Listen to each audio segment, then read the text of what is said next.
పాప సుగాలి ప్రీతి ఇష్యూ.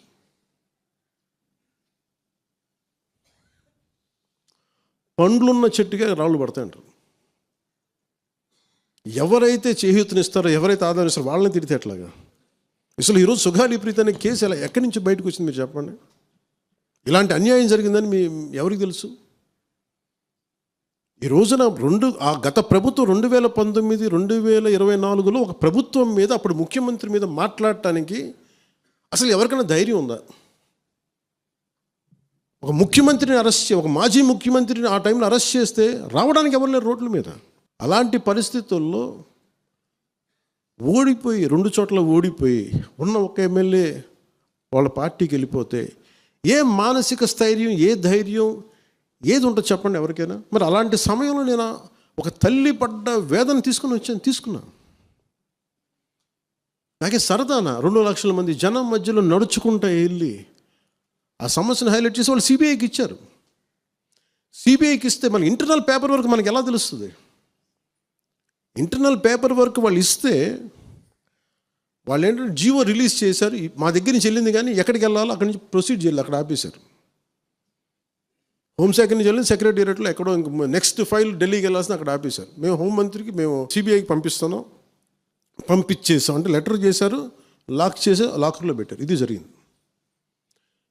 ఈ ప్రాసెస్లో ఏం చేశారు, వాళ్ళకి ఈ కేసు కొంచెం సెన్సిటివ్ కేసు కాబట్టి మీకు చెప్తాను. సుగాలి ప్రీతి నేను ఎందుకు కొంచెం సున్నితంగా మాట్లాడాలి ఈ విషయం ఏదంటే, మీకు ఒక అన్యాయం జరిగినప్పుడు, ఎవరికైనా ఒక అన్యాయం జరిగినప్పుడు మనం ఏం చేస్తామంటే, నాకు ఆ వ్యక్తికి శిక్ష పడాలి, ఇంకింతే ఉండాలి.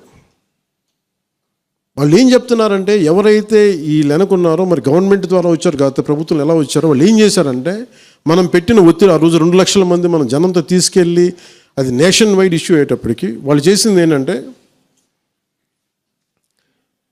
మనం చేసిన పోరాటం వల్లే ఎస్సీ ఎస్టీ అట్రాసిటీ కేసు బాధితులకు చట్ట ప్రకారం ఇచ్చే ప్రయోజనాలు, పరిహారాలు వారి కుటుంబానికి దక్కాయి. కర్నూలు రూరల్ మండలం దిన్నెదేవరపాడులో 5 ఎకరాల వ్యవసాయ భూమిని కేటాయింపబడింది. ఆ గ్రామం కర్నూలు నగరానికి 9 కిలోమీటర్ల దూరంలో ఉంది. ఈ రోజున మార్కెట్ వాల్యూ కనీసం ఎకరాకి అది వాళ్ళు చెప్పడం, మీరు క్రాస్ చెక్ చేసుకుని 2 కోట్ల వరకు ఉంటుందని చెప్తా ఉన్నారు. వీరి కుటుంబానికి కర్నూలు కార్పొరేషన్లో కల్లూరు వద్ద 5 సెంట్ల ఇంటి స్థలాన్ని కేటాయింపు చేసిన ప్రభుత్వం. సెంటు 10 లక్షల నుంచి 15 లక్షల వరకు ఉంటుంది. పాప 2 తల్లిదండ్రులకి రెవెన్యూ శాఖలో జూనియర్ అసిస్టెంట్గా ఉద్యోగం ఇవ్వడం అయింది. ఇది కాకుండా ఇవి మన పోరాటం వల్ల ఒత్తిడి పెట్టడంలో వచ్చినాయి.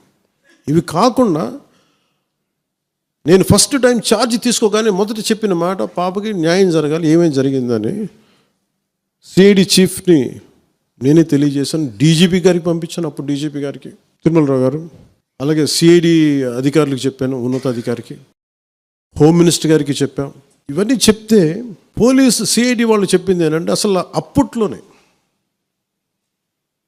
ఎవరైతే దీని వెనక కుట్ర వెనక ఉంది ఇవన్నీ చెప్తున్నారో ఏ డిఎన్ఏ తారుమారు చేశారు.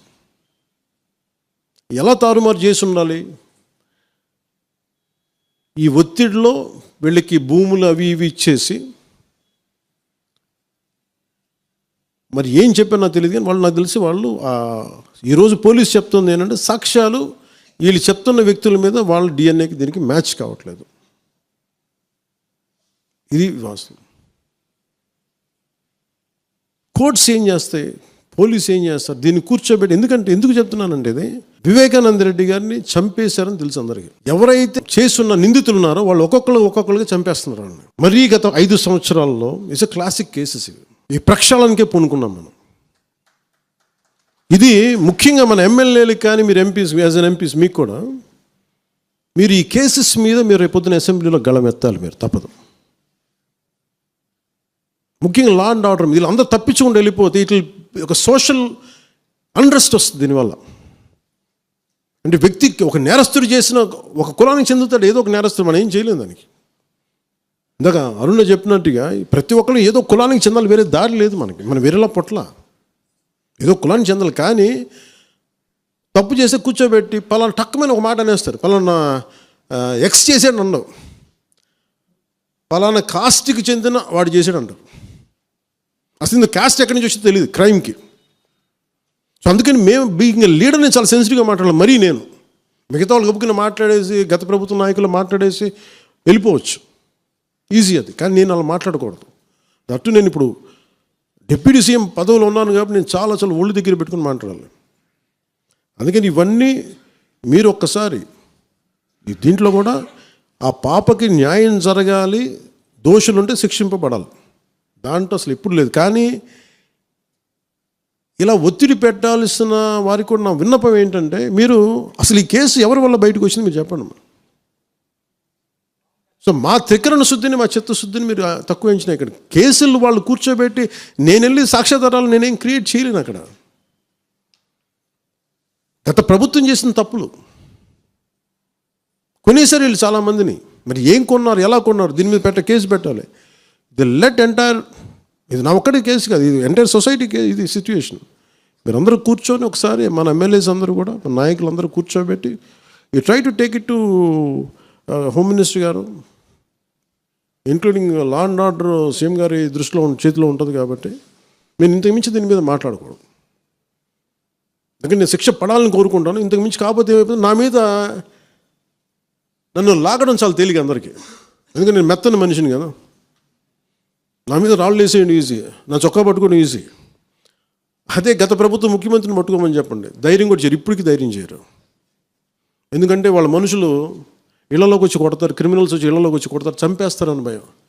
మనం ప్రజాస్వామ్యం కదా, మనం భరించాలి. అందుకని దయచేసి దీన్ని మీరు ఒకసారి కూర్చోబెట్టి ఒకసారి మన గౌరవ శాసనసభ్యులు, మంత్రివర్గ సహచరులు, లెజిస్లేటివ్ కౌన్సిల్ మెంబర్స్, పార్టీ నాయకులు అందరూ దీని మీద ఒకసారి, స్పోక్స్ పర్సన్స్, వీర మహిళ నాయకులు, మీరందరూ ఒక్కసారి కూర్చోబెట్టి ప్రతి ఒక్కరు కూడా దీని మీద, ఇది ఎందుకంటే ఇది ఒక కేసుగా చూడకండి, ఇది గర్ల్ చైల్డ్ తాలూకు ప్రొటెక్షన్ చాలా ఎసెన్షియల్. అందుకని దీన్ని సోషల్ మీడియా యాక్ట్ కానీ ఇవన్నీ మాట్లాడాలని పొద్దున్న నిర్ణయించుకున్నాం. ఇది ఒకసారి మీ దృష్టికి తీసుకొస్తా ఉన్నాం.